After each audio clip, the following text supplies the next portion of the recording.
didn't have a team element to that. Um, it's been a big change. Obviously, we went from two separate game manuals to a competition manual. The rules have been put in different places. I mean, they're very similar, but it's structured differently. But it's a lot of changes. So it's been very interesting, but a lot of change, a lot of things to go through, a lot of things to think about differently potentially than we have in years past. Yeah, and I think it's also a good experience for a bunch of the different teams, especially for rookie teams to kind of get that experience of how like good FTC season is. And this is a great one in my eyes, at least, to start getting into the program and gaining some of that experience. Shreya, if you have any questions to start off with.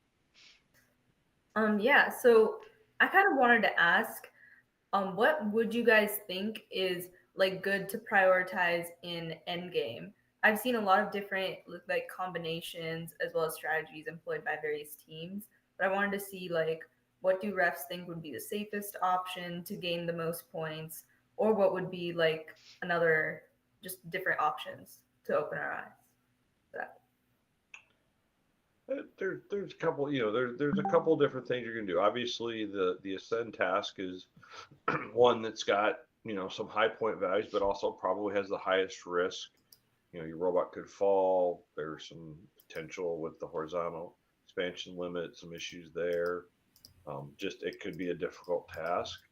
So I've seen a lot of teams that have not done that and just concentrate on scoring samples in the baskets or scoring specimens on the chamber. And it depends on what you want to do with your robot and what you can do. So I think those are kind of some things you need to think about, and depends upon what your robot's most effective at. That you can do that. So there's a couple different things, and then depending on who your partner is, maybe one time you're concentrating on ascend, other time you're concentrating on scoring samples or specimens. Yeah, just to add what Bob said there, in the end, he captured one very essential part, which is depending on who your alliance partner is. You may be able to achieve many things, but the risk versus reward is higher for higher point values. So depending on who you partner up with, communication is key. You need to understand what their capabilities are before you get to the field so that you can think on your feet. Maybe you need to change some game plan at the last second. So don't give up. I mean, first of all, there is no end game this season. There's no reference of end game in the manual. That concept is gone. It's the last 30 seconds. Um, Putting that aside, you should be able to be flexible in the event that someone else has a better robot and they have one capability that's not present in their robot. So it's very hard to say what is the best approach. I mean, you should have a goal as to what you want to achieve. First, get to that goal and then try to expand on that after. So it takes a little bit of match practice. You may not get match practice at an event, so you have to partner up with another team within the area and then try out in a field that you may have or may not have, or try to see if you can get outside of the event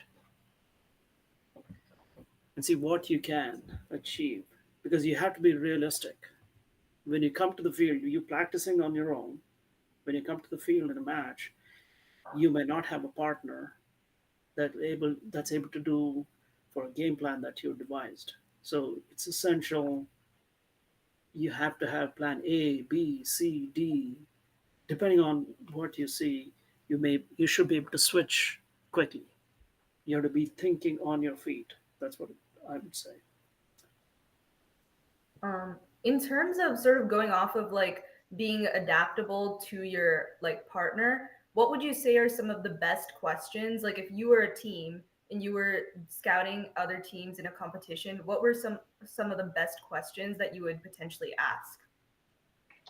Well, I would ask what they feel is their strong task. Do they feel like they're strongest at picking samples up out of the submersible? Are they best with picking them up out of the observation zone? What their robot? What do they feel the robot does well, and what are they most comfortable doing? So I think you'd ask some things like that, and I'd say, well, if you can't do that all the time, what else can you do? And then with the different phases of the game, what would their main plan be, right? They've got a main plan that they've thought, hey, I want to try to go in autonomous and accomplish this set of tasks, and teleop and stuff. I want to do this, and near the end of the game, I want to try to do that, and just see what that is, and then try to figure out between the two of you what you both can do to maximize your score, and work together. That's the key. The best alliances I've ever seen are the teams that plan, work together, and complement each other. They're not both, they may do the same thing because they're both good at and you're able to based on the game with each year, but most of them know how to, hey, I'm not going to be in your way, you're not going to be in mine. We're always working in concert so that we're able to just, work on whatever scoring task that we're wanting to do at that particular time. Right. Here's an example I'm going to give you to that question. It may not be directly, you may not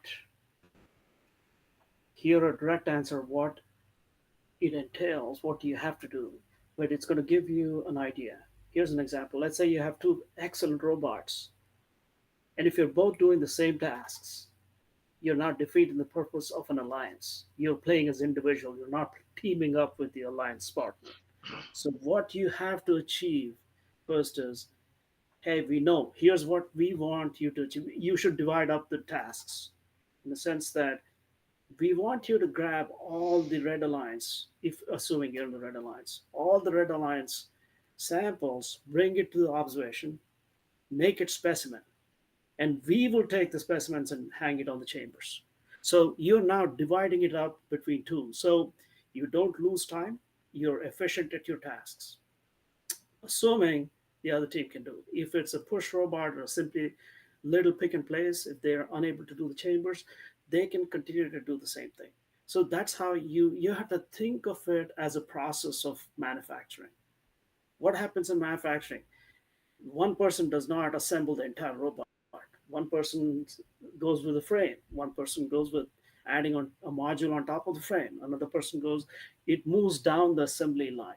Similarly, you have to go and think about how can I use my strength and my alliance partner's strength, not to be individualistic. They may have goals. Oh, I want to achieve the highest. I want to show off my all my capabilities on a given day. But they could do that. But they can also work with teams in addition to showing off those things. So if you work as a team, you'll be more successful because you'll gain a lot of points. And let's say you cleared up all the 15 in the submersible, then you have all the yellows to go and put it in the net zone or with the baskets. You're still not losing anything, but you gain so much because just by putting 15 chambers, these are high points. So that's what you have to think. The way you ask them, what can you do, would be think, are you willing to compromise some of that? At the same time, if they're saying, oh, we want to do that, okay, you should be willing to compromise. Let's say your strengths of two alliance teams are very, very similar. Then you have to be willing to compromise on certain things. So that is the key. And you have to execute the plan. The plan cannot be done on the field at the time of the match. You already know who your team partner is, so you know the capabilities. So plan ahead. Once you get to the queuing table, your plan should be almost concrete. If not completely set, it should be fluid concrete. And by the time you move to the field, it should be set in stone. So you know exactly who is doing what, so you'll not lose time. You may have to plan for certain unplanned, unknown unknowns, I call them, which is something may break, something may not function. So you should be quickly able to uh, reverse roles, or maybe someone else take over. Another robot may not be able to do that. So all these things are difficult to assess because they're unknowns. You don't know until that happens. but at least you have a plan A and plan B in place. That's Hmm. how you would approach each and every match should be approached the same principles.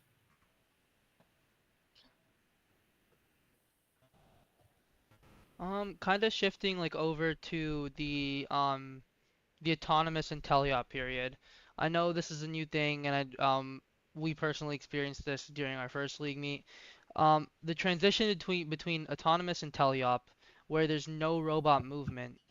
Um, what are some ways that teams can kind of optimize either their program or their robot to not not allow for that transition, not allow for any movement to happen within that period?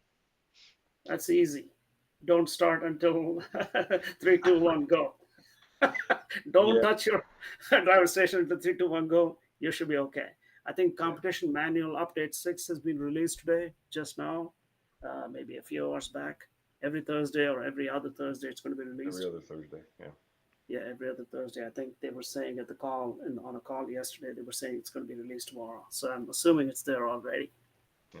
Uh, that's an easy one. The difficult one is uh, the second easy, I would say. Second easy one would be to go into your programming and say, and I don't know how it's achieved, but I've heard many people talk, many seasoned software people talk, that there is a simple line in the code you can use, which is simply wait for start. A wait should be longer than the 8 seconds, basically. Either you have wait for start or put a timer that is 10 seconds long. So nothing will happen during that process. Even if you hit start, it won't start unless the timer times out. So Hmm. there are multiple ways, but the easiest way I have been told was wait for a start. That means when you initialize, nothing is going to happen. Nothing is going to twitch. Nothing is going to move. When you hit start, it will start to move. If you have something residual power going to a servo or a motors and stuff like that. I think the other thing too is, if you're not to that, can get to that complexity or that sophistication in your coding, is whoever's going to be in charge of hitting a knit and start, have them practice and get really, there's obviously, you hit a knit and there's a little bit of a, I'll call it a lag for better word, before the start button appears and can operate, just really get good at, I know what I need to go tap, tap, and it starts right on time. So when you hear the 3, 2, 1 go, you're tap, tap, and your robot's going right away. And probably make that be somebody else that's not holding one of the joysticks.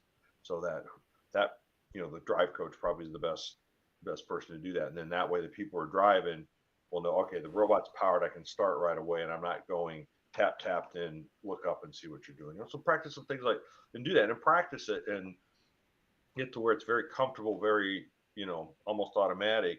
And in that way you can make sure you're starting, maximizing your time, and realize, yeah, a second, waiting 1 second is probably not going to make the difference between your winning or losing. But, if you get your robot to move and you get the foul in there, that could be the difference. That's what you want to do, is minimize it's minimize the mistakes. Yeah. And Yeah, that's really the key. And practice something like that is there. I think that's the biggest thing I see. Is I see a lot of people who are just like tap tap, doing something, not realizing, hey, I've got a lag or whatever to do that. And I think that's probably one of the best ways to do that. yeah. Needless to say, there is an 8 second gap. If you, let's say, you end your autonomous and then second 2 or second 3, you initialize, and second 4, you hit start. There are some programs, some people have written programs I've seen. As soon as they initialize, an arm moves or something happens. Um, if you don't know how to get over that, despite using software techniques like wait for start, if you don't know how to do it, the best advice would be wait for the 8 seconds and then initialize.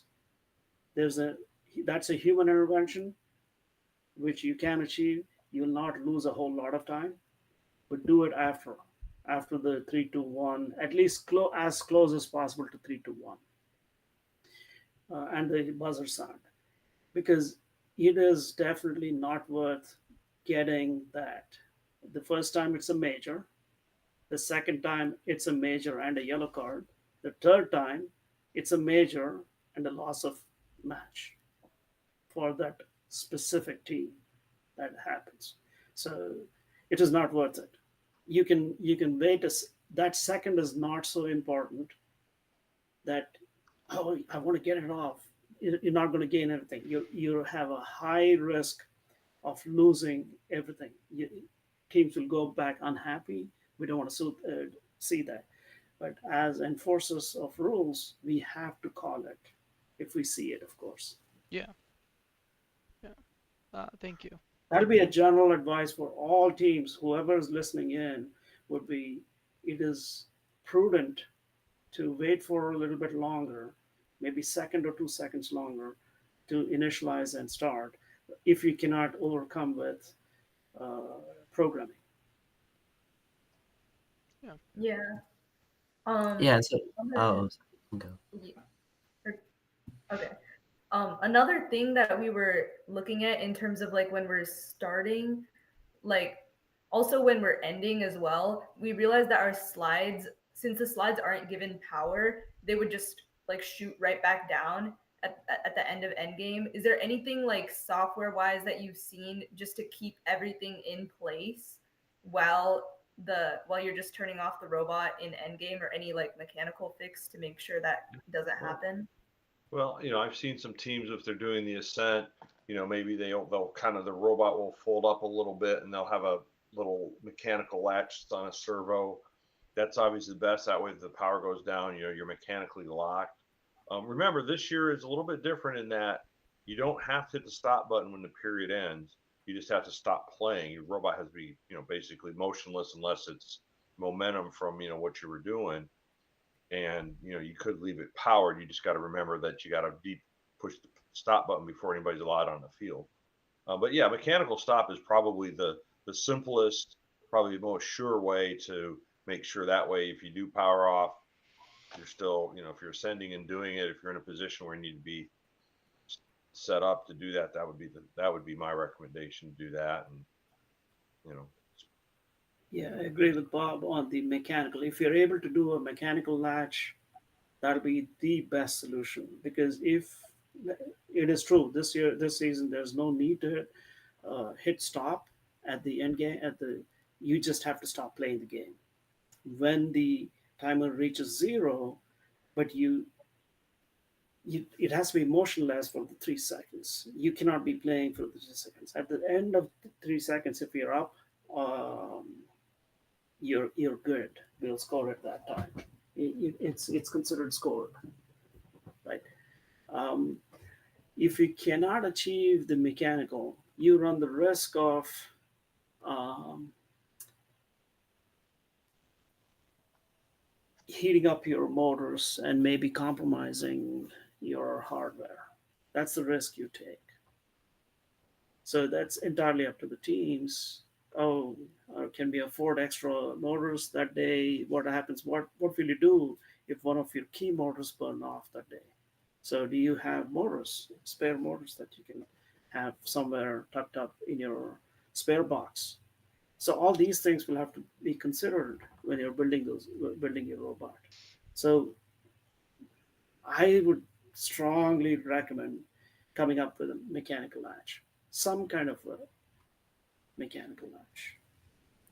Yeah, so I think rather than the end of Endgame, between that auto and teleop period, I know one thing that happened to us is our slides got stuck on the one of the high rungs, and then what ended up happening is when the auto period ended and our we stopped sending power to the robot, the slides fell. So in that event, where it's not really as feasible to do a mechanical lock to keep your slides for ascent, how would you remain power or maybe do some other sort of safety measures in order to make sure that you know your powers don't fall when they lose power, your slides don't fall when they lose power?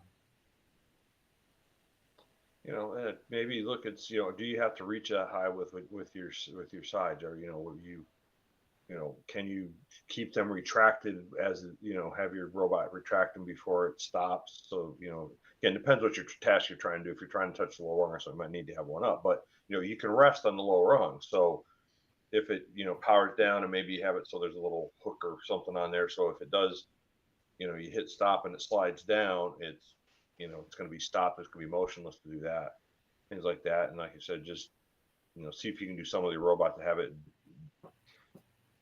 tucked in, so to speak, when you stop and do that. That's probably the thing. I mean, there's probably something in programming to do, but since you've hit stop, you have depowered things pretty much. And I think you just are going to have to rely on folding your robot in or, having a mechanical latch or stop or something in there to do that at that point.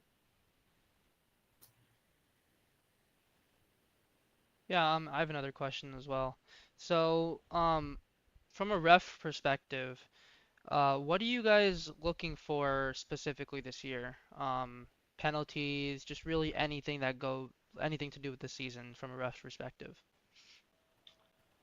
Well, I think, as always, we're trying to make sure we're checking, really prioritizing the safety things.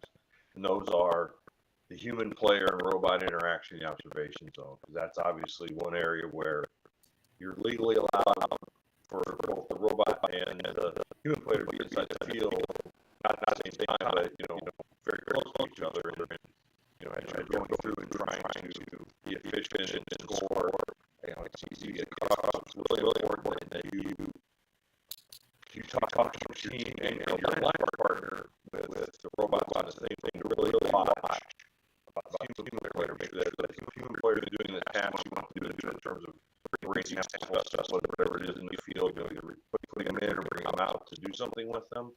To really be paying attention very closely to that, and really, again, it's like the same thing with, trying to start the teleop period. Wait that other half second or something to make sure the human player is fully out before the robot goes in. Human player, wait for the robot to be, not just outside the observation, let it get back a foot or so you can do that. That one there, obviously, one big thing I see is because you are reaching up a lot of times to score in the baskets or put on samples. A lot of teams are not paying attention when their arms are extended, whatever arm mechanism, and they're swinging it and swinging outside the field. We actually have had instances where there's been, field personnel who've been, touched. Fortunately, it wasn't a huge issue, but it could be if somebody swings a robot around very fast with a very structurally sound arm, it could do that. So, those are the kind of things I really am watching for this year, because I see a lot of that, and I see that as being very critical of making sure everyone's safe. Okay. Mr. Sid, if you have anything to add. From a referee perspective, nothing really changes. Like, I think most salient things he captured, Bob captured. Safety aspects is number one. Safety is, like I always want to say, safety is as easy, should be as easy as A, B, and C.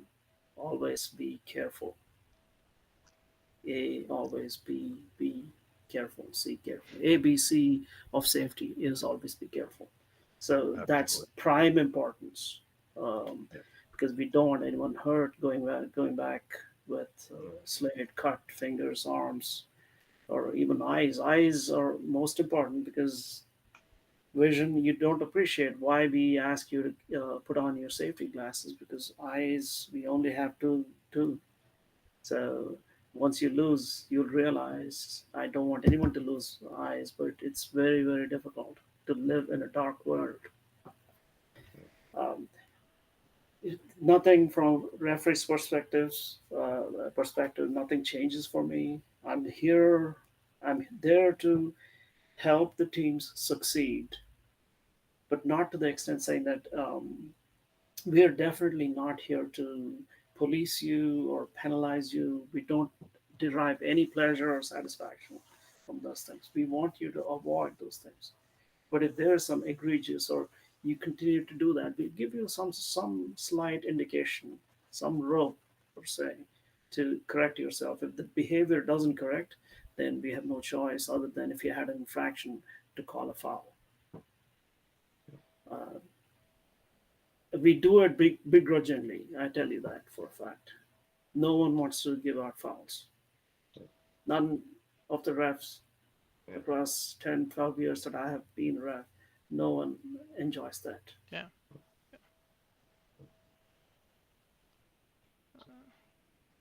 Arnav, Shrey, any questions? Yeah, like Um, on the sort of theme of defensive play in the game, when a lot of teams, because I know the submersible is this sort of shared area within the match. So, what would be considered a penalty when sort of moving around the submersible? Because I know a few seasons ago, some of our intake sides broke when another robot was playing defense. So, what are some of the sort of guidelines around playing defense in the submersible zone? Robotics is a contact sport. Remember that. Yeah. Expect expect your arms expect I mean not your arms, sorry. Expect the robot arms or any appendages that are on the robot. Expect them to be um malfunctioning or expect them to be undergoing severe test in a sense that some you may come in contact. As a result, a battery may fall off and uh, the wire can get yanked. You have to expect those things.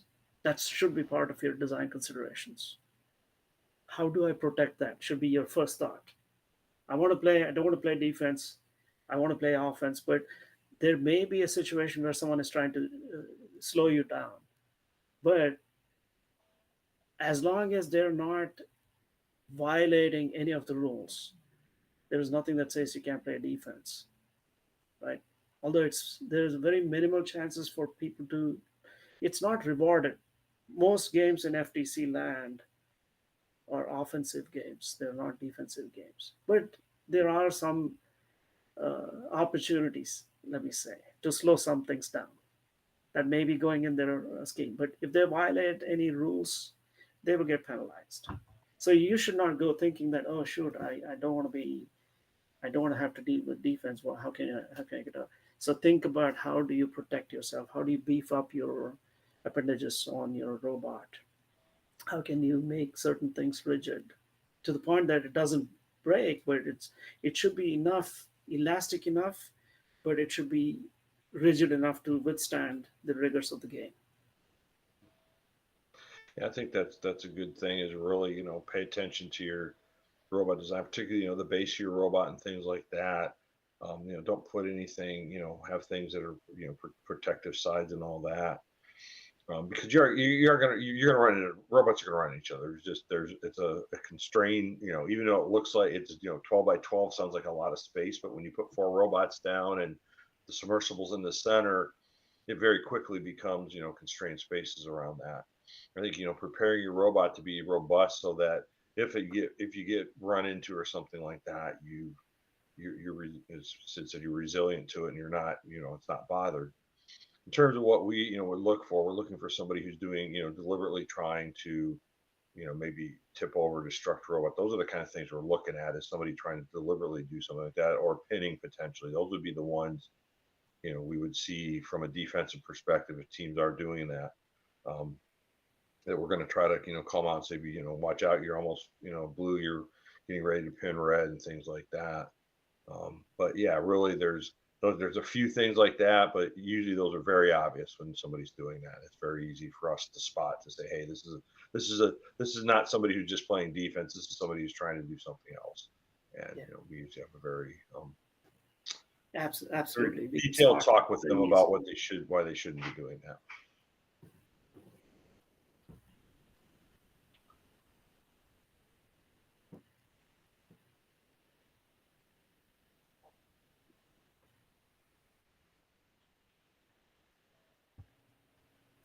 I wanted to ask, like, what do you guys prioritize in Endgame particularly?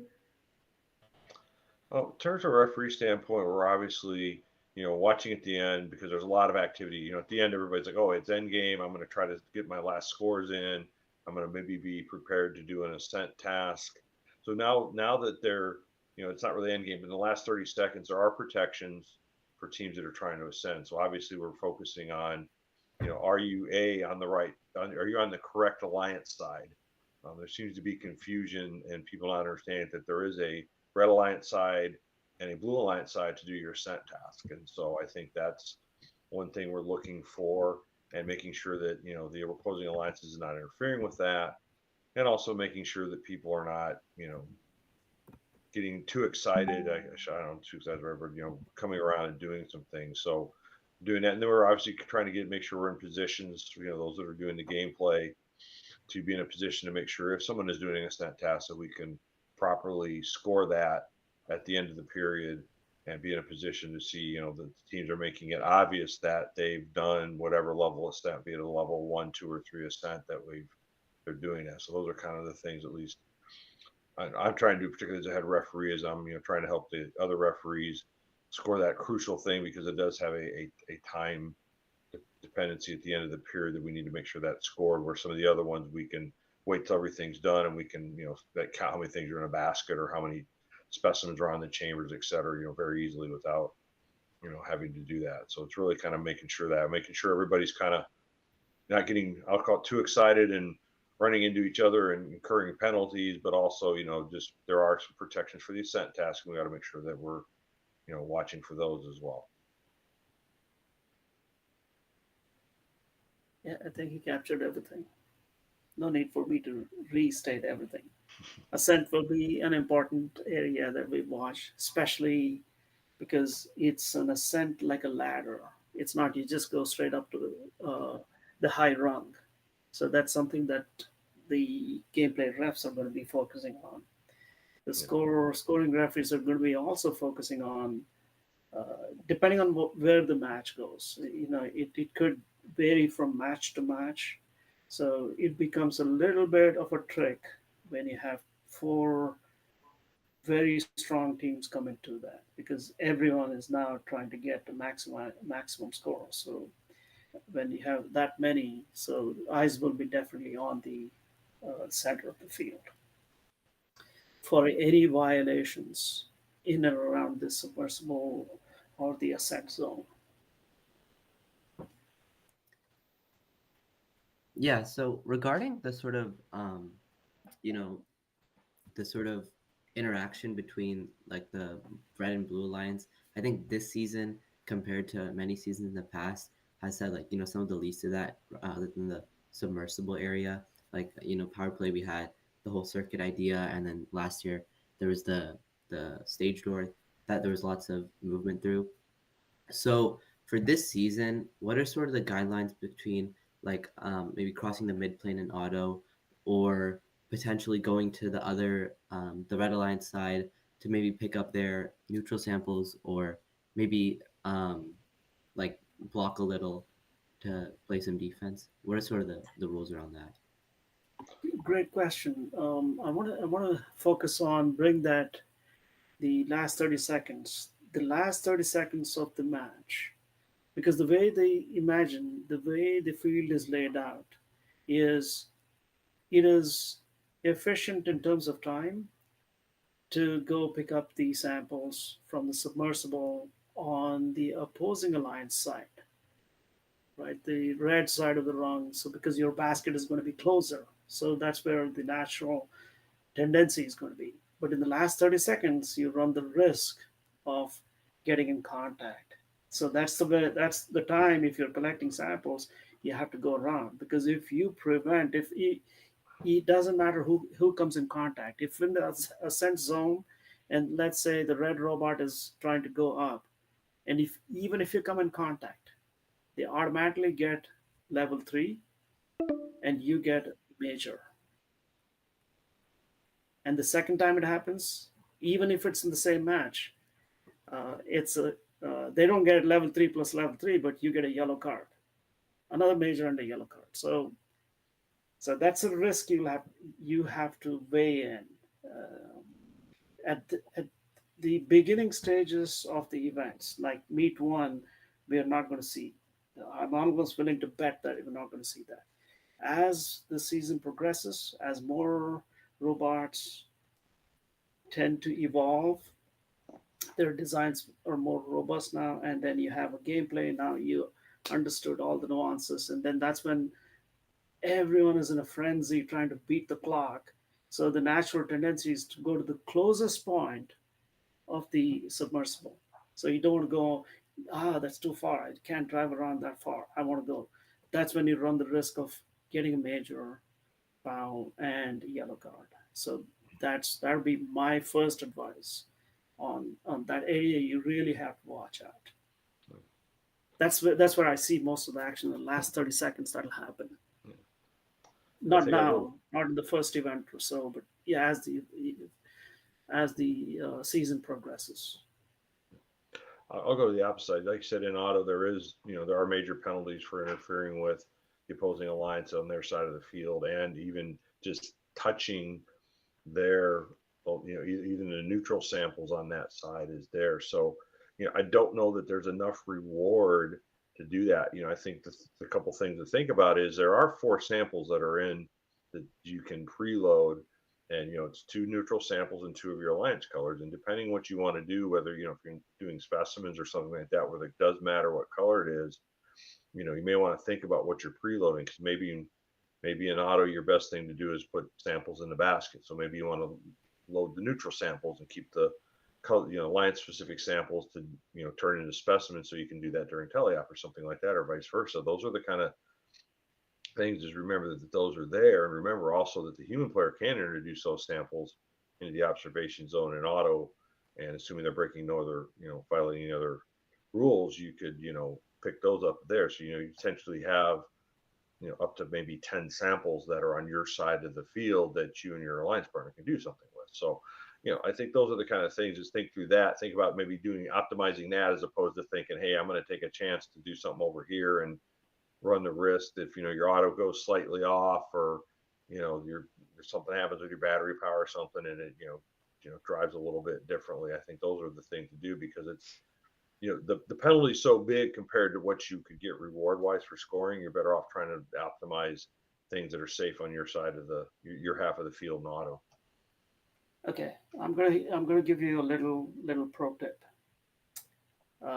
Since Bob brought up auto, going on the other side, right? So let's say I'm going to give you a thought experiment. Let's say the 4 really great teams on the field, and you see somehow your robot, instead of picking up the samples, neutral samples, it just goes haywire and it starts to push 2 of the 3 very close to center line. And if it goes beyond the center line, now remember, because you have those 2 elements, scoring elements, it's a foul per element for crossing that. Not just, even if it did not come in contact with anything, just because you had the element. So here's the trick, here's the pro tip coming now. That's the scenario that I created.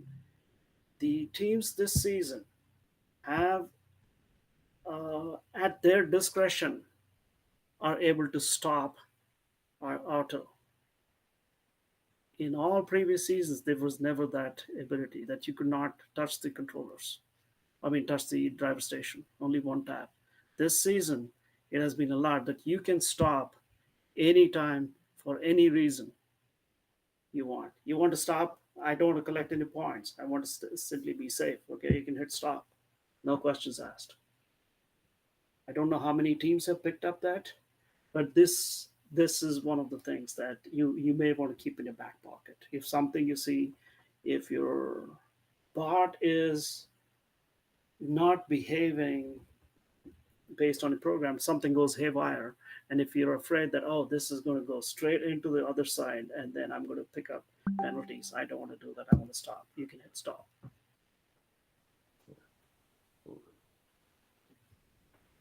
Yeah, so I think I have one final question for both of you guys. Um, if you could give one tip to a rookie team for this season, what would it be? I would say try to find a experienced team to help mentor you to do that, to help you go through and explain how things are going. Just simple things like, hey, the day of a competition, or the night before the competition, you should do this, this, and this. day of the competition, make sure you show up. First thing you need to do, this. Next, you should do that, and talk to them about the flow of a match. Hey, you're going to go queue up, and then after you go to the field, make sure talk about things like scouting and all some of the other things we talked about, and just find some team to hook up with. You don't need to be with each other. You can do it virtually, and just do that to give you some tips, and just ask questions though, because there's I know as you guys probably when you started there was a million questions you had about how do I do this, how to do that, and if you had Hmm. senior members on your team, they're able to say, hey, this is how you do that and whatever. I think that's one tip I would give is try to find a more senior team to help mentor you. Okay. Okay, I'm going to flip that around a little bit. I'll put the onus on the more seasoned teams to go out, reach out to rookie teams, people with less or no experience. They've just come in. Make them feel a part of the program, have them feel comfortable, and help them in every way you can. That is key for me. Gracious professionalism starts with that. So that's what you want to cultivate, that culture, so that they remember that and they take it forward. After you guys, all the seniors, graduate from this program, that'll be remaining because those kids are probably middle school kids or just coming into the program, all the rookie teams. So they are going to be rookie. They don't know what question to ask, but as seasoned teams, I would flip that role. I would not just put the onus only on them, but I will say yes, it is good for the rookie teams to understand and go. But they're going to be like they don't know forest from a tree. Everything to them is a forest at that point. So now they have to get into the weeds of the thing, right? So it's going to be very very overwhelming for them. So I would encourage the season teams to go back in, find rookie teams, make it a homework for you. Go find rookie teams, help them assimilate in this program. Yeah, thank you. That's definitely like a really big help as well, for everybody watching, and just overall, allowing people to get that same experience that we have currently within FTC, and share that love that we all have. Um, that's all I have. Thank you guys so much for spending your time with us and answering all these questions that we have. We really appreciate it. Um, and have fun during the rest of the season. Good luck to you guys during your different matches when you're refing, and yeah, Thank you so much for having us. It was enjoyable to like to do it, and good luck to you and everyone. And hopefully, we will see you at a match in the future. thank you, Yeah. Thank you and good luck to all the teams on this call. thank you. Thank you. We hope to see you Thank all at some you. point in time. Thank you. Good night.